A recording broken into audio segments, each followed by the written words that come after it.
You take the blue pill. The story ends. You wake up in your bed and believe whatever you want to.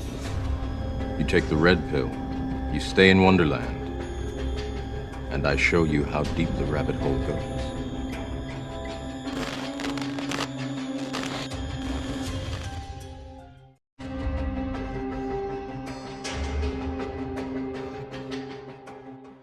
There's a guy in Iowa got curious, why do the birds start chirping an hour before sunrise? He found out the chirping of the birds is a frequency that helps open up the plant cell stomata on the bottom of the leaf, and it lets the plant start breathing in the morning. It sets the alarm clock, it wakes the plant up. He found out that frequency is found in classical music quite a bit. So he started playing classical music to his cornfields. His neighbors thought he's a couple fries short of a Happy Meal, but until his corn grew 15 feet tall. And they said, what channel was that you're playing? When he played the music to his squash plants, they produced 5 squash per leaf instead of 1. He played it to his black walnut tree and it grew twice as fast as normal. Called sonic bloom. It's a combination of vitamins for the plant and special frequencies to open up the stomata. Have you ever felt music deep inside you, like it vibrates through your very being? It's not just sound, it's vibration. But what if the way music is tuned changes how it affects us? This isn't about the melody or the rhythm, it's about the frequency. At the heart of this mystery is 432 Hz, a pitch some believe is woven into the very fabric of the universe. From Tibetan bowls to indigenous flutes, ancient instruments were often tuned to this frequency, believed to be calming and healing. Supporters claim 432 Hz aligns with nature and our biology, connecting us to something bigger. Yet today, almost all music is tuned to 440 Hz, a slightly higher, sharper pitch. This change happened slowly, but it transformed our sound world. Why did 440 Hz become the standard, leaving 432 Hz behind? This is the heart of the so-called frequency war. Was it just about convenience, or was there a deeper plan? In this video, we'll explore the old roots of 432 Hz, the science behind sound, and the debates surrounding musical tuning. We'll look at cymatics, how sound affects the body, and claims of conspiracies. Was 440 Hz adopted for practical reasons, or was it a deliberate decision to create disharmony? The answers are more complicated than you might think. Let's begin our journey into the world of sound and its hidden power. The story of 432 Hz begins in the ancient world, long before modern tuning. Greek philosophers like Pythagoras believed that music showed the cosmic order, and they used special frequencies to affect the mind and soul. Ancient Egyptian instruments and Tibetan singing bowls also lined up with 432 Hz, which was used for meditation and healing.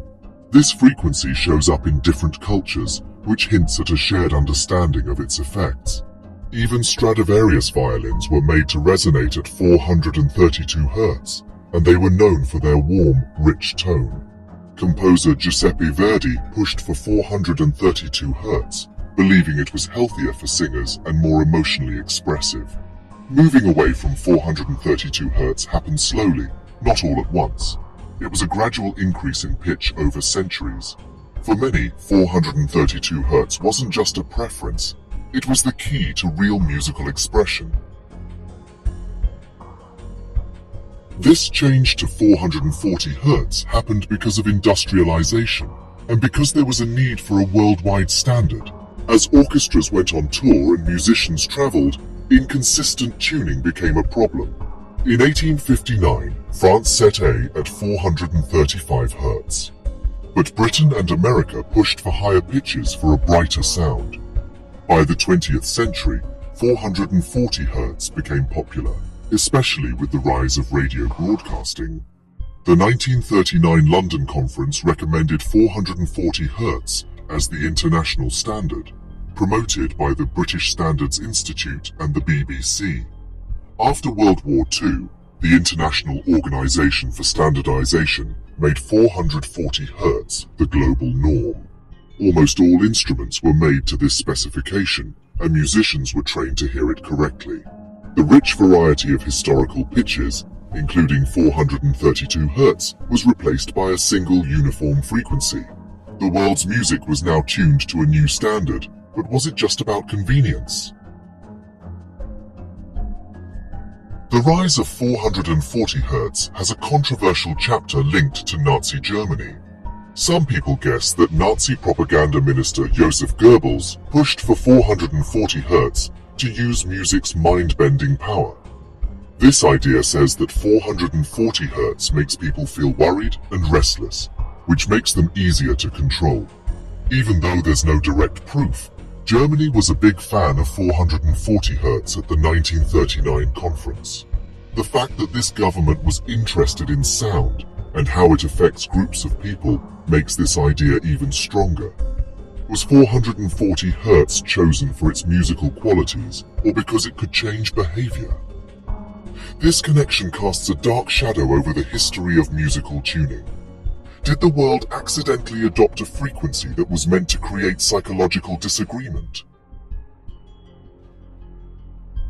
How do we know which frequency is more natural than another? Cymatics gives us a visual answer. When sound vibrates a plate with sand or water on it, it creates geometric patterns. 432 Hz creates patterns of clarity and symmetry, like mandalas and natural shapes. On the other hand, 440 Hz patterns often look less clear, slightly distorted, or messy. Cymatics lets us see the difference. 432 Hz creates order, while 440 Hz brings a slight disharmony. This visual proof connects theory to reality, moving the debate beyond just personal preference. If 432 Hz organizes matter in harmony, what effect could it have on our bodies, which are mostly made of water?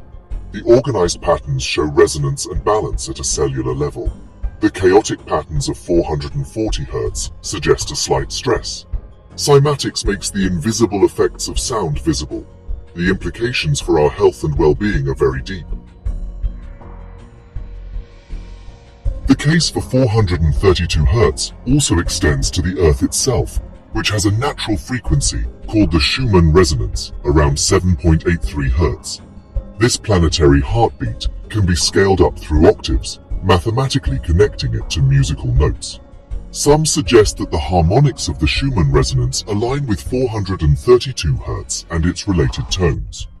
Using 8 Hz as a base, its fifth octave is 256 Hz, which is middle C in a tuning system where A is 432 Hz.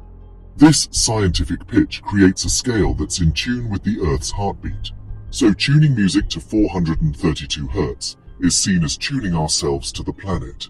Our biology evolved within this electromagnetic field, naturally adapting to its harmonics.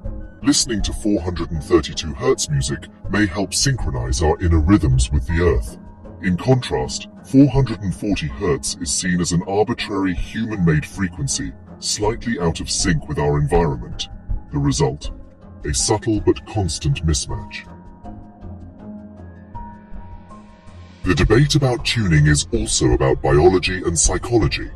Studies show that listening to 432 Hz music can lower heart rate and blood pressure, bringing a sense of calm and relaxation. This activates the parasympathetic nervous system. That's your body's rest and digest mode. EEG studies suggest that 432 Hz promotes balanced brainwave activity and creative flow. On the flip side, 440 Hz might increase heart rate and signs of stress, encouraging a fight-or-flight response. Some people feel more anxiety or scattered when listening to 440 Hz. Verdi's claim that 440 Hz strains the voice aligns with these findings. The vibrations we take in affect our body and how well we feel. 432 Hz helps create inner balance. 440 Hz can cause slight stress. 440 Hz has become the standard tuning, but it's not the only way. These days, musicians, producers, and listeners are checking out other tunings like 432 Hz. You can find thousands of songs tuned to 432 Hz on platforms like YouTube and Spotify. Even sound healers and therapists are choosing 432 Hz for chilling out and healing. Yoga and meditation groups are using it because it's so calming. Many artists record their albums in 432 Hz to get a different, more natural sound. This trend shows that 440 Hz isn't the only option. that musicians have a choice. Documentaries and podcasts have helped more people learn about this idea. As more people find out, they're asking for 432 Hz and other tunings too. In the end, looking for different kinds of music and feeling connected inspires us to try new things. So, was the change to 440 Hz an accident, or was it planned? There's a lot of proof, but no single answer. On one hand, the world needed a standard. 440 Hz was a practical choice for a connected industrial world. Any bad effects might have been accidental. On the other hand, some people say 440 Hz was chosen for how it affects our minds, influenced by government's good at convincing lots of people. The truth is probably somewhere in the middle. What's clear is that music standards shape our reality, affecting our feelings, thoughts, and health. The return of 432 Hz reminds us that we have a choice. The battle of frequencies continues every time we choose what to listen to. Was the sound of our world changed by accident or on purpose? The answer is yours to find.